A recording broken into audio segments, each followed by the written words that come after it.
Assalamualaikum warahmatullahi. Apabila seorang ketua sebuah negara Islam buat keputusan, maka saya fikir seharusnya menjadi lumrah bagi rakyat untuk ikut. Semua maklum bahawa selepas PRU 15, tiada parti ataupun tiada pakatan yang dibentuk memiliki majoriti untuk mendirikan kerajaan. Dengan ini, Agung atas budi bicara sebagai ketua negara memanggil mesyuarat khas Majlis Raja-Raja Melayu pada 24 November dan seterusnya menamakan Anwar Ibrahim sebagai Perdana Menteri ke-10 untuk mengetuai kerajaan perpaduan. Lebih cepat semua pihak menerima hakikat ini, lebih cepat negara dapat bergerak ke hadapan. Penanda aras utama bagi Bursa Malaysia mula melonjak pada pagi Khamis 24 hari bulan November lagi. Walaupun angkat sumpah pelantikan Perdana Menteri ke-10 hanya dibuat pada lewat petang hari yang sama di Balai Singgahsana Kecil, Istana Negara, di mana indeks naik 4% lebih kurang. Pada hari berikutnya, hari Jumaat pula, turun lebih kurang 1%. Penurunan ini perkara lazim berlaku kerana sebahagian pelabur jual untuk dapat untung.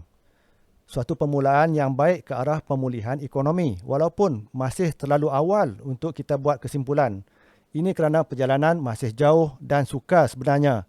Akibat saiz kerosakan yang berlaku terlalu besar. Jika kita lihat ke belakang, 5 tahun lepas, trennya adalah menurun sejak 2018 dan paling ketara ketika lockdown pertama.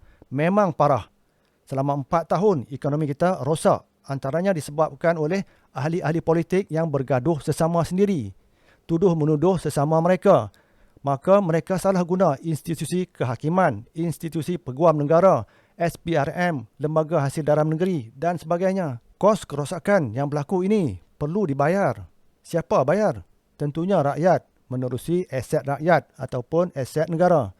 Saya fikir rakyat perlu sedar bahawa sebahagian ahli politik kita sebenarnya dah jadi liability kepada negara. Contohnya yang dah berumur 80-90 tahun pun masih nak bertanding. Jom kita dengar nasihat seorang pelabur legenda, Jim Rogers, kepada birokrat kerajaan agar berhenti berbelanja dan kurang berhutang. I would tell them, yes, stop spending money and reduce the debt. You think they're going to do that?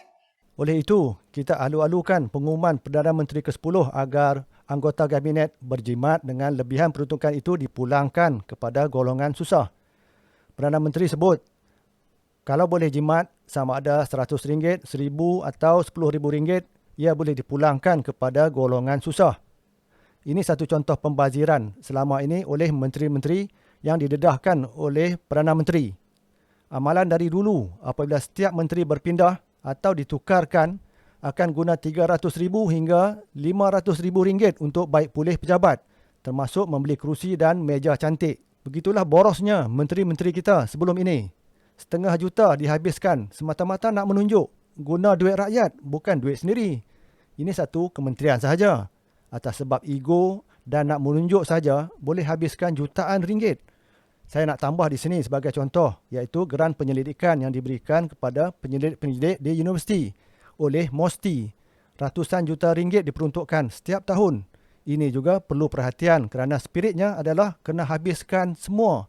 Nasihat macam ini kerap didengar ketika tempoh geran nak tamat dan wang masih berbaki dalam geran.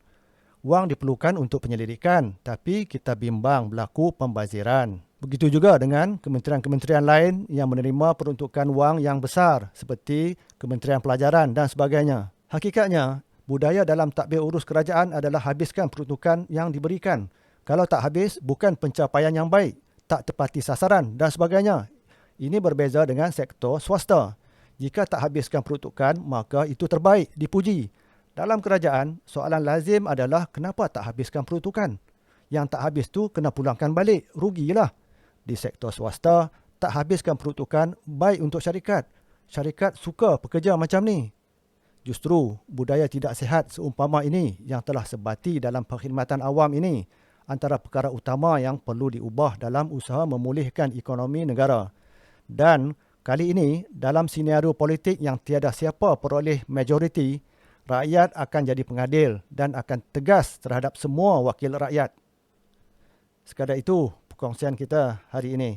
Assalamualaikum warahmatullahi